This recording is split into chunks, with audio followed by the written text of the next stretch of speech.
પરમ કૃપાળુ આરાધ્ય ઈષ્ટદેવ ભગવાન શ્રી સ્વામિનારાયણ, પૂજ્ય ગુરુદેવ શાસ્ત્રીજી મહારાજ, ગુરુ મહારાજ, પૂજ્ય સ્વામી મહારાજના સર્વે વાલા બાળકોને ભાવથી જય સ્વામિનારાયણ. આમ તો કોઈ પણ વ્યક્તિનું જ્યારે અવતરણ થાય, જન્મ થાય, ત્યારે ભગવાનની ઈચ્છા અને ભગવાનના સંકલ્પથી એ જીવનું આ પૃથ્વી ઉપર અવતરણ થતું હોય. શાસ્ત્રીજી મહારાજનું અવતરણ એ ભગવાનના વિઝન અને મિશનને સાકાર કરવા માટે થયું હતું. શાસ્ત્રીજી મહારાજ એક એવા વિરલ વિભૂતિ સંત હતા કે સ્વામિનારાયણ સંપ્રદાય માટે એક યુગ પુરુષ હતા કે જેમને સમાજ અને અધ્યાત્મ જગતને એક નવો રસ્તો બતાવ્યો, એક નવી દ્રષ્ટિ આપી. આકાશને આંબે એવીની સાધુતા હતી અને એક એક ગુણની અંદર સ્વામીનું જીવન ખૂબ જ અગાધ અને અમાપ હતું. સ્વામીનો જન્મ સૌરાષ્ટ્રના અમરેલી જિલ્લાના તરવડા ગામમાં થયો હતો. 18 જૂન 1901 સંવત 1957 અને અષાઢી બીજના દિવસે સ્વામીનો જન્મ થયો હતો. સ્વામીનું બાળપણનું નામ હતું અર્જન, માતાનું નામ હતું વિરુબા અને પિતાનું નામ હતું ભૂરા બાપા. આમ તો જીવાત્મા, પરમાત્મા અને મુક્તાત્મા આ ત્રણેય આ લોકમાં આવે. જીવાત્મા પોતાના કર્મને વશ થઈને આ લોકમાં આવે, સુખ દુઃખ ભોગવવાને માટે આ લોકમાં આવતા હોય છે. જ્યારે પરમાત્મા એ ભક્તની કરુણાને વશ થઈને, દયાને વશ થઈને આ લોકમાં આવતા હોય છે. અને મુક્તાત્મા એ કર્મને વશ નહીં, પરંતુ ભગવાનના સંકલ્પથી, ભગવાનની આજ્ઞાથી આ લોકમાં એ આવતા હોય છે, એનું અવતરણ થતું હોય છે. ત્યારે શાસ્ત્રીજી મહારાજ એ ભગવાનના સંકલ્પથી, ભગવાનની ઈચ્છાથી, ભગવાનની આજ્ઞાથી આ લોકમાં એમનું અવતરણ થયું હતું. આમ તો મહારાજે વડતાલના 19મા વચનામૃતમાં એવું કીધું કે આ જીવને જ્યારે ભરતખંડને વિશે જન્મ આવે છે એ સમયે પૃથ્વી ઉપર ભગવાન કાં તો ભગવાનના એવા કોક અલૌકિક મહાપુરુષ, સંત પુરુષ એ જરૂર આ પૃથ્વી ઉપર વિચરતા હોય છે. ભગવાન એવા સમયે મહાપુરુષોને ભગવાન આ પૃથ્વી ઉપર મોકલતા હોય છે. ત્યારે સ્વામી એ ભગવાને મોકલેલા એક મહાપુરુષ, યુગ દ્રષ્ટા, એક યુગ પુરુષ હતા. શાસ્ત્રીજી મહારાજનું નામ ધર્મજીવનદાસ હતું અને બધા એવું કહેતા ધર્મો તો ધર્મજીવનદાસના. સ્વામીનું જીવન બાળપણથી બાળ સહજ પ્રતિભાશાળી હતું. દરેક વિદ્યાર્થી એક પ્રતિભા બની શકે એવી દરેકમાં એક આવડત હોય છે, પણ એ શક્તિ ખીલવનારા કોક જોઈએ, એ નિખારનારા કોક જોઈએ, તો એ વિદ્યાર્થી પણ પ્રતિભાશાળી બની શકે. ત્યારે શાસ્ત્રીજી મહારાજનો બાળપણનો એક પ્રસંગ છે. તરવડાની એ સ્કૂલમાં સ્વામીનો 4થા ધોરણનો અભ્યાસ ચાલતો હતો અને એ સમયે અમરેલીથી જિલ્લા શિક્ષણ અધિકારી શાળાની અને શાળાકીય પ્રવૃત્તિની તપાસ કરવા માટે અમરેલી આવ્યા. શાળાની તપાસ કરી અને અર્જન જે પણ ધોરણમાં અભ્યાસ કરતા હતા તે વર્ગખંડમાં પ્રવેશ કર્યો. વિદ્યાર્થીઓને પ્રશ્ન પૂછ્યો, બોલો બાળકો, ₹0.5 પોણો મણ ઘી આવે તો 4 રૂપિયાનું કેટલું આવે? થોડી વાર તો બધા વિચારવા લાગ્યા. એક વિદ્યાર્થી બોલ્યો, સાહેબ 4 રૂપિયાનું 3 મણ ઘી આવે. એક કે સાહેબ 4 રૂપિયાનું 3.25 મણ ઘી આવે. આવી રીતે બધાએ પોતપોતાની રીતે અલગ અલગ જવાબ આપ્યા. પછી અર્જનનો વારો આવ્યો. અર્જન ઊભો થયો. અધિકારી સાહેબ, વર્ગ શિક્ષક, વિદ્યાર્થીઓ આ બધા અર્જનની સામે આંખ માંડીને બેઠા હતા કે અર્જન હવે શું જવાબ આપશે. અને એ વખતે અર્જને જવાબ આપતા કીધું, સાહેબ ₹0.5 પોણો મણ ઘી આવે તો 4 રૂપિયાનું 4 મણ ઘી આવે.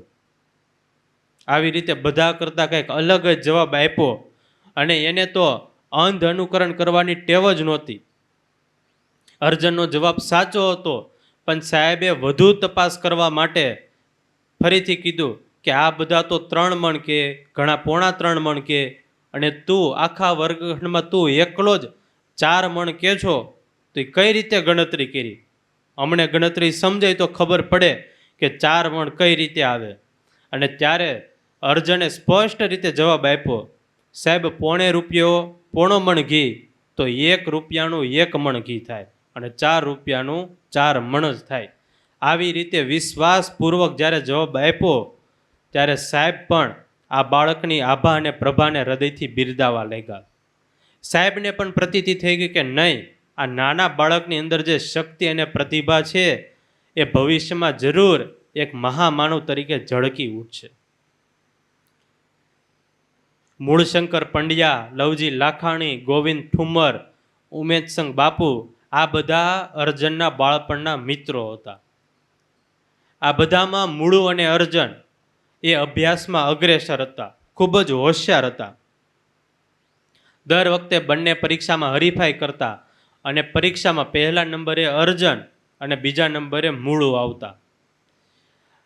એક વખત વાતમાં અર્જને જાણી લીધું કે મૂળુને પણ પરીક્ષામાં પહેલા નંબરે આવવાની ઈચ્છા છે, પણ દર વખતે પહેલો નંબર તો મારો આવે છે, એટલે એની ઈચ્છા સંકલ્પ અધૂરો રહી જાય છે. એટલે અર્જને પછી યુક્તિ કરી.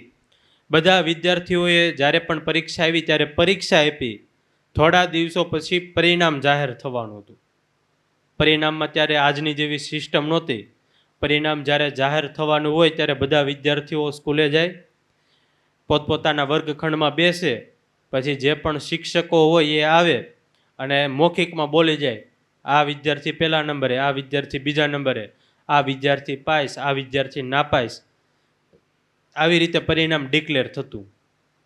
પરિણામનો દિવસ આવ્યો, બધા વિદ્યાર્થીઓ શાળાએ ગયા અને એક પછી એક વર્ગખંડનો વારો આવતો હતો અને અર્જનના ધોરણનો વારો આવ્યો. બધા વિદ્યાર્થીઓ આતુરતામાં હતા અને બધા તાળીઓ પાડીને અર્જન અર્જન એમ નારા લગાવતા હતા, કારણ કે બધાને એવું હતું કે પહેલા નંબરે અર્જન આવશે. પણ જ્યાં પરિણામ જાહેર થયું ત્યાં તો પહેલા નંબરે મૂળુ અને બીજા નંબરે અર્જન. બધાની તાળીઓ બંધ થઈ ગઈ. આચાર્ય, શિક્ષકો, વિદ્યાર્થીઓ બધા આશ્ચર્યમાં પડી ગયા. આ ક્યારેય સંભવ જ નથી. શિક્ષકોમાં એક લક્ષ્મીશંકર કરીને એક શિક્ષક હતા, એને તપાસ કરી, પેપર રીચેક કરાવ્યા તો ખબર પડી કે અર્જને ગણિત વિષયમાં સાવ સરળ સહેલા 2 દાખલા એ જાણી જોઈને ખોટા ગણ્યા હતા. ગણિત વિષય તો અર્જુનનો પ્રિય વિષય હતો અને એમાં 2 જે બધા વિદ્યાર્થીઓને દાખલા આવડી ગયા હતા, સરળ હતા, બધાએ સાચા ગણ્યા હતા, એ આ અર્જને ખોટા ગણ્યા હતા. એટલે લક્ષ્મીશંકર શિક્ષકે અર્જનને પૂછ્યું, બોલ અર્જન, આ 2 સરળ દાખલા, સહેલા દાખલા તે ખોટા શા માટે ગણ્યા? અર્જન કે, સાહેબ, મને પણ ખબર છે કે આ 2 દાખલા સાવ સરળ છે, પણ મેં પરીક્ષાના સમયે આ જ્યારે દાખલાના જવાબ લખતો હતો ત્યારે મને જવાબ યાદ જ ન આવ્યા, એટલે પછી મને જેવા પણ જવાબ આવડ્યા એવા મેં ગણી દીધા. સાહેબને ખબર હતી આ જવાબ સાચો નથી. સાહેબે વળીને પૂછ્યું, હકીકત જાણવાનો બહુ પ્રયાસ કર્યો, પણ અર્જન ન બોલ્યા એટલે ન જ બોલ્યા. ત્યારે મૂળે કીધું, રેવા ગયો સાહેબ, રાજ એ રાજ જ રહી જશે, અર્જન તમને હકીકત નહીં કહી. ત્યારે સ્વામીના જીવનમાં બાળપણથી ક્યારેય પણ સન્માનની અભિલાષા નહોતી, મોટાઈ દેખાડવાની અભિલાષા નહોતી. બીજાનું સારું કેમ થાય, બીજાનું ભલું કેમ થાય, એ સ્વામી પહેલાં જોતા. અર્જન ભગત 14 વર્ષની બહુ નાની ઉંમરે સ્વામી હજી 9 ધોરણનો અભ્યાસ પૂર્ણ કરીને તો પાર્ષદ થઈ ગયા હતા. રાજકોટમાં ગુરુ ગોપીનાથ પુરાણી સ્વામી ધનુર્માસનો સમય હશે એટલે કથા કરવા માટે આવેલા. સ્વામી કથા કરતા હતા અને સહેજે મર્યાદા પ્રમાણે પાર્ષદો પાછળ બેઠા હોય એટલે અર્જન ભગત પાછળ બેઠા હતા. એમાં કોઈ હરિભગતને સંકલ્પ છો કે આ નાનકડા એવા નવા ભગત છે અને ભગત પાસે ધાબળી નહીં હોય, એટલે એક નવી ધાબળી બજારમાંથી લઈને આ ભગતને આપવું એટલે ઠંડી ઓછી લાગે. શિયાળાનો સમય, ભગત બજારમાંથી ધાબળી લઈ આવ્યા હરિભગત અને ગોપીનાથ પુરાણી સ્વામીને આપી, લ્યો આ ધાબળી તમે પહેલાં નવા ભગતને આપજો. એટલે ગોપીનાથ પુરાણી સ્વામીએ દેવપ્રસાદ સ્વામી હતા એમને આપી, લ્યો આ ધાબળી નવા ભગતને આપજો. દેવપ્રસાદ સ્વામીએ ભગતને ધાબળી આપી, પણ ભગત ધાબળી લઈને ધર્મશાળામાં આસને વહી ગયા અને આસને જઈને ધાબળી જોઈને રડવા લાગ્યા. આંખમાંથી આંસુડા પડી જાય. હવે સારી વસ્તુ જોઈને આંખમાંથી આંસુડા પડે? સારી વસ્તુ જોઈને તો અંતર આપણું હરખાય, મન આપણું મલકાય. પણ આ બાજુ અર્જન ભગતને સારી ધાબળી જોઈને આંખમાંથી આંસુડા પડી ગયા. થોડી વાર થઈ એટલે ગુરુબંધુ દેવપ્રસાદ સ્વામી ત્યાંથી નીકળ્યા. જોયું તો ભગત ખૂણામાં બેઠા બેઠા રડતા હતા. એટલે ભગત પાસે ગયા ને પૂછ્યું, શું થયું ભગત, કેમ રડો છો? ભગત કાંઈ બોલ્યા નહીં.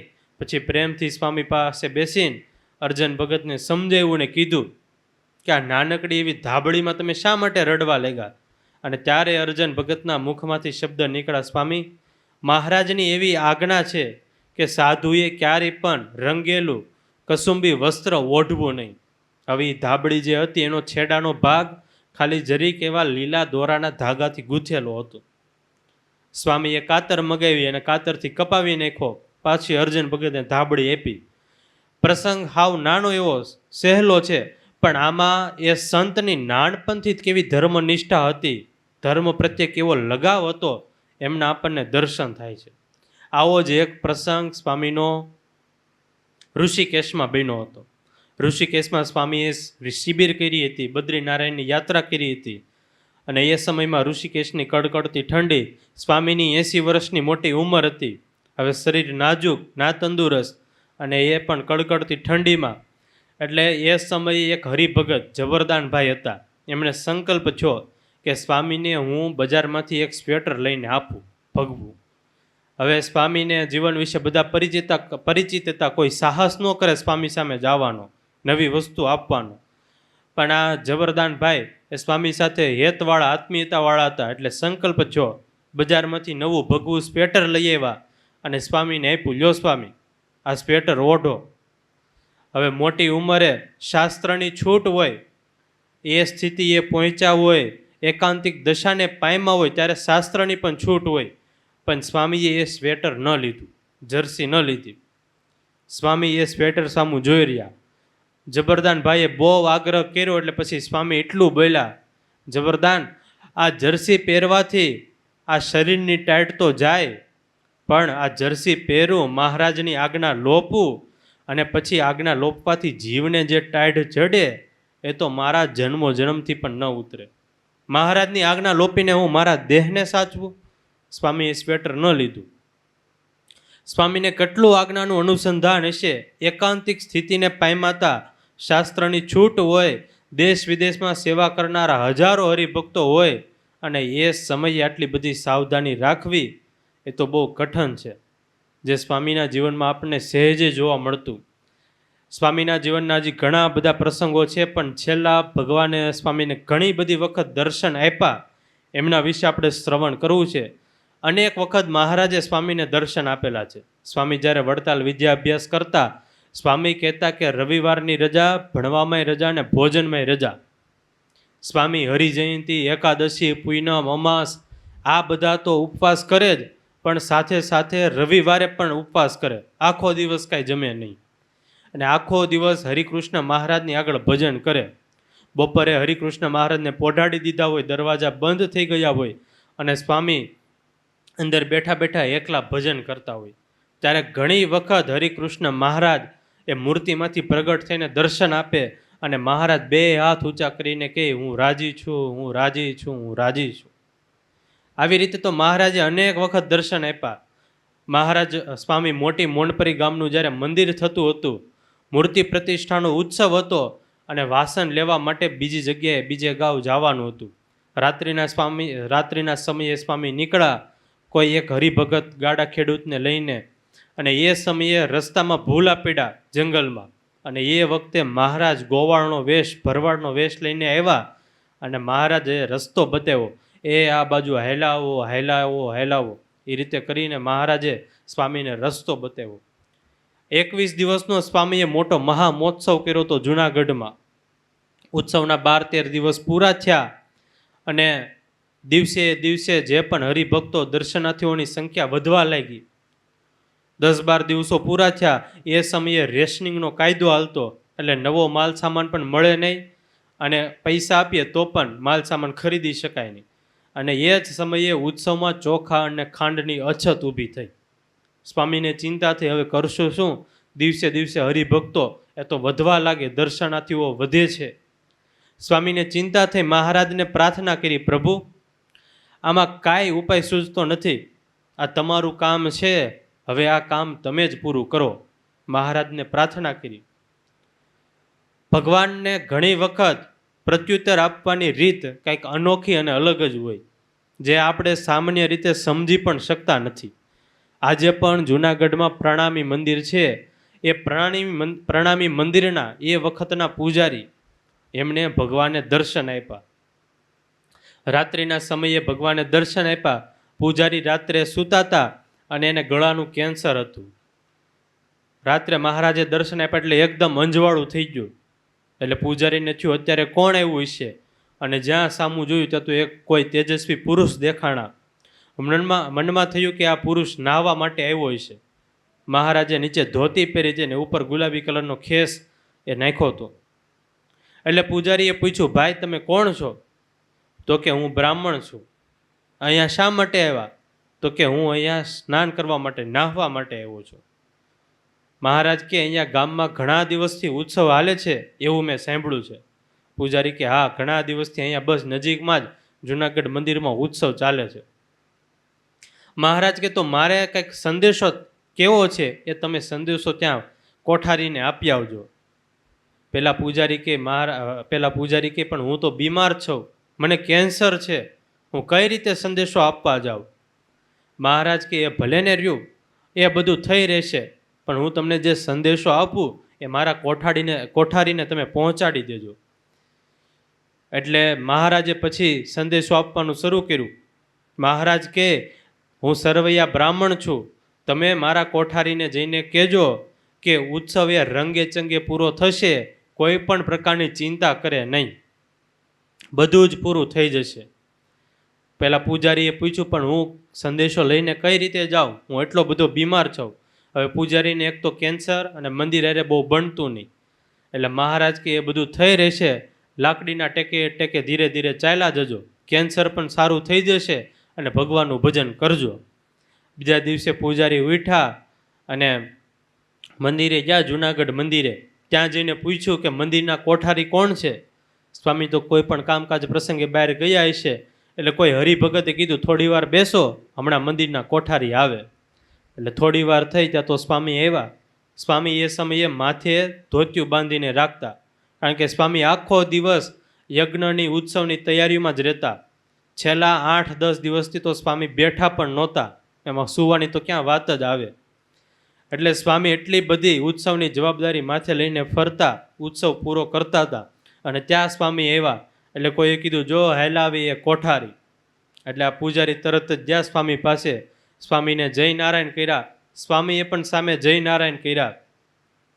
પછી સ્વામીને એમ થયું કોઈ ગરીબ બ્રાહ્મણ છે, કાંઈ સીધું સામાન અનાજની જરૂર હશે, એટલા માટે આવ્યા હશે માગવા માટે. પૂજારી કે મારે તમને એક એકાંતમાં અંગત વાત કરવી છે, માટે તમે આવો. સ્વામી કે આ તમે જોવો તો ખરા કેટલા બધા હરિભક્તોનો સમુદાય છે, આમાં મારે તમારી સાથે વાત કરવાનો સમય પણ નથી, કઈ રીતે આમાંથી નવરાશ કાઢું?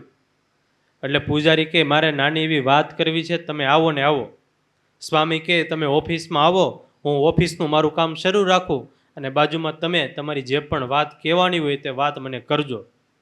પૂજારી કે એમ નહીં, એકાંતમાં મારે તમને વાત કરવી છે.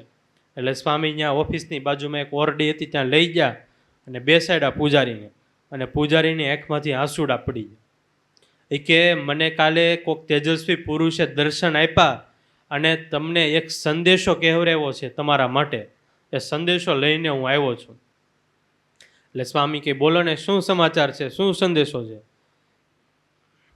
એ માણસે, તેજસ્વી પુરુષે મને સંદેશો આપતા એવું કીધું છે કે હું સરવૈયા બ્રાહ્મણ છું અને અમારા કોઠારીને કહેજો ઉત્સવની ચિંતા ન કરે, ઉત્સવ રંગે ચંગે પૂરો થશે. આટલું જ્યાં બોયલા પૂજારી, ત્યાં તો સ્વામી જાણી ગયા કે આ તેજસ્વી પુરુષ બીજું કોઈ નહીં પણ સાક્ષાત મારા મહારાજ સ્વામિનારાયણ ભગવાન એ દર્શન દેવા માટે આવ્યા હતા. આવી રીતે તો સ્વામીને કેટલી વખત મહારાજે દર્શન આપ્યા અને સ્વામીના સંકલ્પ પૂરા કર્યા. અહીંયા આપણે આજની રવિ સભા સંસ્કાર સભાને પૂર્ણ કરીએ છીએ. બોલો સહજાનંદ સ્વામી મહારાજની જય.